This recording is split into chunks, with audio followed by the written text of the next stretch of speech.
Hello and welcome to episode 669 of the official Establish the Run podcast. My name is Adam Levitan. I am one of the co-founders here at ETR, and we're coming off of a first game back strikes kind of week. Yes, that's right. What you needed to win on Sunday was Rams running back Kyren Williams. Of course, Kyren Williams hadn't played since week 6 due to an ankle injury. Just gets off IR. But remember, before that ankle injury, Kyren had a CMC-esque role, literally 90% or more of the snaps on a weekly basis. Big time pass game role. Goal line back for a team that has really run heavy around the goal line. Just an insane role for Kyren before the injury. So now, first game back, Sunday, week 12, comes against the Cardinals. I mean, you can make a case this is one of the best possible matchups. And Kyren was reasonably priced, at least on DraftKings, at 6,600. So why, given all that, why was Kyren only 15% owned in the 555 milli maker on a 10-game slate? First game back syndrome. That's all it is. And I fall into this trap also. Well, he's been out for so long. They might ease him in. I'll just find a cleaner spot. Kyren's insane 41-point game Sunday reminded me that what I just described is just flat wrong. In DFS tournaments, if we wait until we see it, it's too late, right? If we wait to confirm that Kyren has his old rollback, if we wait to confirm that Kyren's ankle is really okay, it's too late. Because now, after this usage and this output that Williams just had, he's really likely to be over-owned going forward and more expensive. So a real GPP bro lives for these spots. I know Leone's talked about this, but it's possible, maybe even likely, that these guys are actually healthier in their first game back off a long injury layoff. Kyren's been rehabbing, resting, not taking hits for the last 6 weeks. Meanwhile, the guys playing every week come into every game so banged up, even if they aren't effectively hurt. So yeah, I had 4 tournament teams this week, only played Kyren on one of them, got a min cash out of it, just so bad. I should have been on this spot. I know the Rams are obsessed with Kyren. The matchup against the Cardinals was unreal. And I knew people were going to be scared to play him off the injury. So I was frustrated with myself not playing more Kyren in tournaments. The good news was for FanDuel Cash, I played it on FanDuel Cash this week. You can see the lineup review on the site. The good news there was that Kyren was so expensive on FanDuel that no one really played him. He was 8,200, 400 more than Derrick Henry, 800 more than Bijan Robinson, 700 more than JT, 1,600 more than Pacheco. But in FanDuel tournaments, that 8,200 tag combined with him being out for so long, that made Kyren really low owned. I was in some small field stuff on FanDuel, and Kyren ended up being like 5% there. And I get it. It was really tough to fit that 8,200 tag. But yeah, I didn't even really consider it, and that was bad. So just something I want to keep in my head, might put a sticky note on my computer monitor. You're a GPP bro. Play guys in their first game back, so I don't forget. One other thought I had while I was watching Kyren go nuclear was related to season long and best ball. I mean, first of all, Kyren was a 2022 round 5 pick in the real NFL draft and was barely even getting drafted for much of the summer in season-long best ball formats this past year. It just confirms the way that I think is right to play these formats. Running back remains the most replaceable position. When Kyren went down, the Rams picked up Darrell Henderson off the literal street. He plays well. Jonathan Taylor holds out, gets hurt. Zach Moss is one of the best fantasy assets there is. He was like a Bills cast off. Dameon Pierce goes down. Devin Singletary is a stone cold nuts. But when Mike Williams goes down, Quentin Johnston is dust. You can't even use him. Jalen Guyton is dust. When Justin Jefferson goes down, KJ Osborne is not a fantasy asset.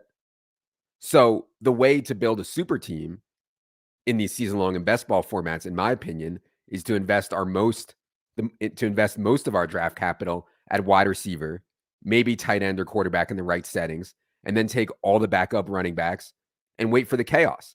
The chaos hits every position. There's no doubt about that. But only at running back can you consistently get big fantasy games from backups. So yeah, I'll have more thoughts. I've been thinking more about the best ball strategies that I saw out there this summer. And we're seeing some advanced rate stuff now as we get towards the end of the regular season. Talk about that more on future solo pods. Back to this past week's DFS slate, though, have to give a few shout outs. First, regular listeners have probably heard me mention Coach Greg. Coach Greg is a former tennis coach, current lawyer. He's been coaching me ahead of these tennis bets that I play. He won the FanDuel 250 for 50K on Sunday with a Hurts, Devonta Smith, skinny stack, Gabe Davis, and Kincaid. Also hit big in that lineup on Rashee Rice, Pacheco, without Mahomes, obviously, Derrick Henry, and Bijan.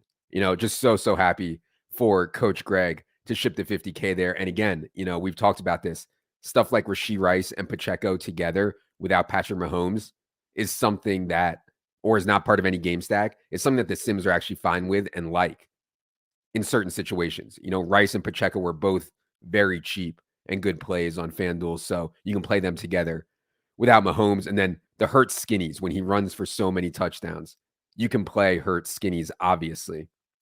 I thought Hurts Devonta was a really interesting way to play. It saved you some money off of the Hurts AJB stuff. Me and Leone talked about that some on the GPP review show. You can check that out on the site right now.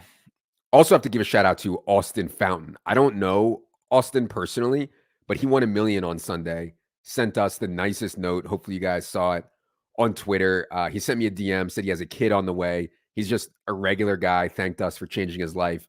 Obviously, we did not change his life. He made the team on his own. He earned the win on his own. But just knowing there are so many people out there who are not vocal necessarily, but get it, not the people who demand picks or quote unquote winners or idiotic things like that, but people who get it and are trying to learn and play well and understand how important using the best projections, both actual and ownership, are. So yeah, genuinely happy for Austin. Seems like a great dude. Even said he's going to do a AMA in our Discord for everyone. So stay tuned for details on that. Just said he wanted to give something back to the ETR community. Said he was up for an AMA. So hopefully we can get that worked out. Oh, last thing I wanted to mention from the week 12 slate. I went for a full fade on Justin Watson. Didn't play him in cash. Didn't play him in tournaments. I think when someone goes off for an outlier game like Justin Watson did in week 11 in that Monday night game against the Eagles, just have to think about what's actually changed. Has anything actually changed? And for Watson, I just didn't think anything had really changed. He ran a route on 66% of Patrick Mahomes dropbacks against the Eagles. That's certainly a bump from what he's seen in the regular season, but that was still the 6th time this year he's ran a route on at least 57% of the dropbacks. He's still a 27-year-old wide receiver, former round 5 pick, who has never really done anything. The Chiefs' target shares outside of Kelsey are, of course, not sticky at all. The only good thing I could say about Watson was he was cheap. He was still in minimum on DraftKings, $3K, and $5,100 on FanDuel. So for cash, I get it. For tournaments, there's just so much opportunity cost at each spot, especially at a DraftKings wide receiver spot where outsized games, even from guys in the 5Ks, consistently can get outsized games into the 30s and 40-point range. So I felt really good about the Justin Watson fade. He ended up 22% owned in the 555 million on DraftKings. Insane. A fade that didn't work out was the Derrick Henry fade. I could feel the steam coming on Derrick Henry. Everyone seemed to be on Derrick Henry in that game against the Panthers. He also ended up 22% owned in the 555. I just think it's over/Jover for Derrick Henry. Not the player he once was. The Titans are not the team they once were. The offensive line is a mess. I mean, they could have easily gotten behind even against the Panthers. Pass game role for Derrick Henry can be non-existent a lot of weeks. He's just so touchdown dependent, and I don't think he has the 200-yard games in him anymore. He doesn't have the 80-yard touchdown runs in him anymore. So I just hate running into ownership on declining guys like Henry and Kupp, etc. Henry, of course, had a big game, but in hindsight, I still like the fade on DraftKings. Not on FanDuel as much, but I still like the fade on DraftKings. There were so many running backs there to choose from. But on FanDuel, Henry is so likely to score a touchdown in this spot, and that's mostly what matters. So at 7,800, should not have been a fade there for me, I don't think. He can be washed. He can have no pass game role and still score 2 touchdowns and be a smash. And that's exactly what happened. All right. Need to get to listener questions, but one thing actually before I do. Just want to remind everyone on NBA props. Very few people on earth looking at NBA props the way Dink and Gallagher and the team are. They are 149 and 88 for 16.8% ROI so far this year. I think that will regress some, but they have been around 14% each of the last 2 years on absolutely crazy volume. If you're interested in player props, please read the FAQ on the site and be aware it is very difficult to get lines before they move. Plenty of people are getting the lines, but it's war out there for sure. So be sure to read the FAQ. If you're interested, head to the props tab on the site for more information. All right, enough is enough. It is time for everyone's favorite portion of the program, the listener questions. Producer Luke, hit the theme music.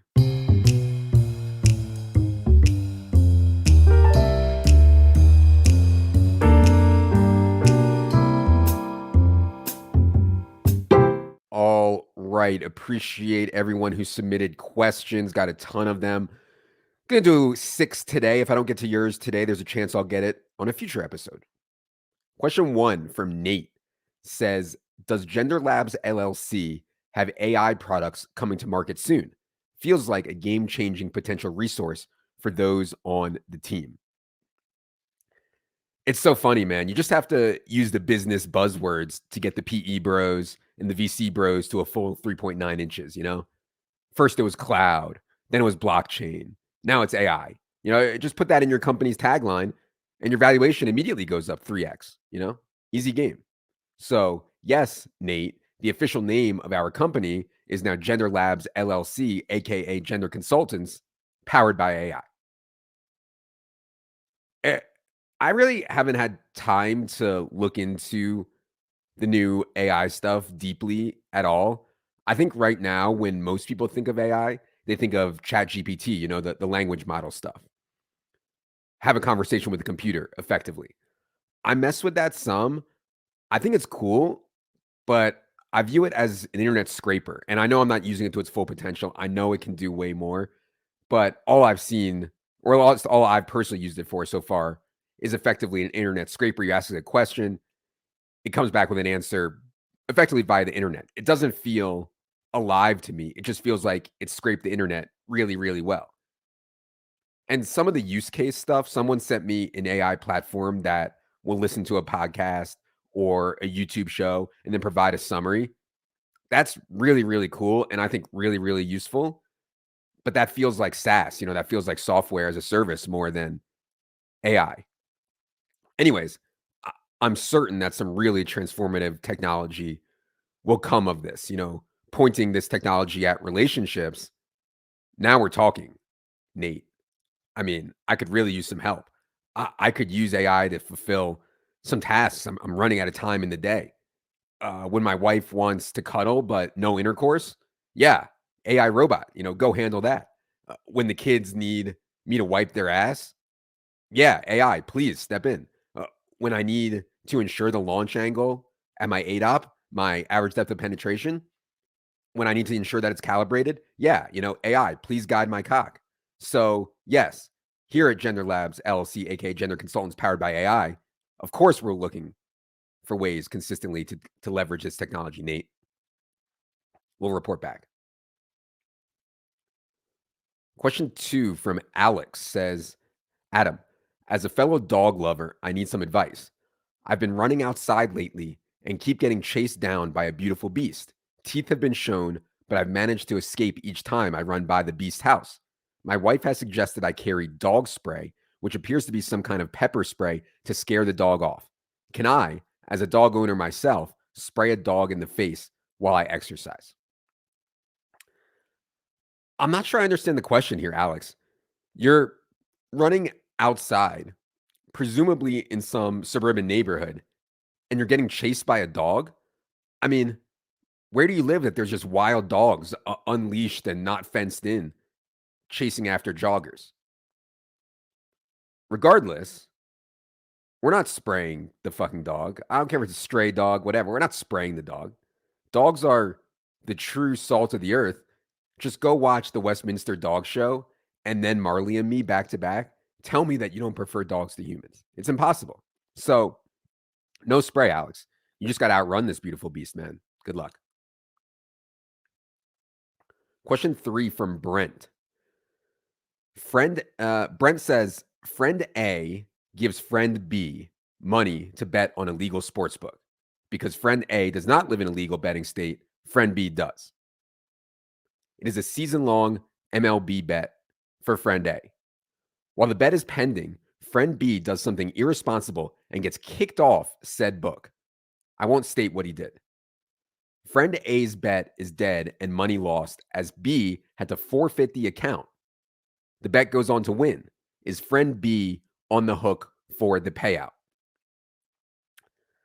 Man, Brent, this is, exhibit a million of why I don't like sharing bets or investments or fantasy teams or anything like that with anyone. It just always seems to get real messy. I mean, fucking Top Shot. I was part of a group with Bales and Peter and Jeremy and some others. We bought some insanely good cards on Top Shot pretty early. They went straight up and to the right. I mean, straight up. I was like, hey guys, maybe we should think about, trying to find the sell button here. We're up a fuck ton. We know this whole NFT thing is mega flimsy. Oh, you're a nit, Adam. Paper hands, Levy. They called me every name in the book. We don't sell. And I legit think our stuff, which at one time was easily, quote unquote, worth 7 figures, maybe it's now worth 10K. Maybe. I've chopped best ball teams with friends. It just turns into people bitching at each other over picks we made and who was right, wrong. It's just awful. I just want to win or lose in peace on my own. And I'm sure that's the only child in me. I just want to handle everything myself. But yeah. Anyway, to Brent's question, to me, this is an easy one. As your humble mediator, I hereby rule that friend B must pay out the bet. Must pay it out. Once B agrees to put in A's bet for him, you assume responsibility of said bet. We're not giving out reverse free rolls here, even if we're friends. That said, I would really like to know what your buddy did to get kicked off of a legal book. I mean, these books are spending 1 to 2K just to acquire a customer. Fully kicking someone off a book, not limiting. I'm talking about fully kicking them off the book and canceling their pending wagers. That's wild. Unless he did something completely illegal, I'd probably bitch or contact Gaming Commission until they graded my pending wagers. I mean, that's crazy. Question 4 from Nibson says, when creating lineups for the Sunday slate, do you always try and include a player or players from the late window so that late swap is always an option? Or is it just always play the best plays? I think good question, Nibson. I think more and more people understand late swap better now. Not that long ago, I'd guess 95 to 99% of people playing on DraftKings and FanDuel only use late swap to replace a late scratch on their team, to replace an injury. What they failed to realize is that there are big edges in swapping based on where you are in a contest and what's happened so far in the games. In fact, I'm roughly certain, like 100% certain, that eliminating late swap altogether would be good for casual players. But DraftKings and FanDuel would never do it because the PR hit and overwhelming customer service, emails, tweets. It's all just too much, too much bitching when someone gets scratched after lock. Anyway, Nibson's question. For cash, I don't worry about it. I don't worry about it at all. Maybe I should. I know some people do. But in cash, I'm just trying to make the best team, make the team I think is best and not worry about late swap. That said, I play mostly head-to-head where late swap isn't nearly as valuable as it is in 50-50s or double-ups. In those 50-50s and double-ups, you can really tell if you're behind early, if you have a good idea of whether or not you should be able to have a good idea if you should swap or not ahead of the 4 p.m. games. In head-to-head, I mean, these animals show up with things that I couldn't even dream of. I have no idea what they're going to show up with. So swapping there is often bad. But Nibson, for tournament teams, yes, I think making teams with late swap in mind is an option. Thanksgiving slate, I thought was a good example. I purposely started a couple teams with Dave Montgomery and Lions defense. I thought Dave Montgomery would be a little bit contrarian. If he hit big, I was going to go with the Dallas stack. That was the chalk, I thought. I thought that was just the best plays, the Dallas stuff. If DeMont failed in the first game, I was going to go to a contrarian stack. Howell, Purdy, Geno. So there's ways to do that every week. Guys on Established a Million talk about it some on Saturdays, but setting up teams for tournaments with that stuff in mind, I think is worthwhile, especially when there's different late games that are interesting. Question 5 from the $1 Million Man. He says, due to your height, do you also feel like if one NFL team took a chance on you, it'd be the Arizona Cardinals? Very funny, $1 Million Man. Very funny. It is wild that the Cardinals have built a team of guys that wouldn't meet a lot of teams' thresholds. Like some NFL franchises simply won't take a quarterback under 6'2". They won't acquire a wide receiver under 5'11". The Cardinals apparently they think they found some inefficiency in the player market. Kyler's listed at 5'10". And by the way, listed numbers are often exaggerated, but Kyler's listed at 5'10". Marquise Brown listed 5'9". Greg Dortch 5'7". Rondale Moore 5'7". I like all those guys. I think they all can play, but together, it just doesn't make much sense to me. I think the best wide receiver cores are the ones where the wide receivers have complementary skill sets. But anyway, one thing about being short, $1 Million Man, is I really do think playing sports gives confidence. I was always among the smallest in my grade for as long as I can remember growing up, but I always played sports. And I think instead of picking on the short kid, people gave me respect because I played, and played well. So, yeah. Anyway, no one cares, but if you have a kid who's short, encourage him to play sports and try to get good at sports. Made a difference for me at least. And apparently one day you can play for the Cardinals too. So, yeah. All right.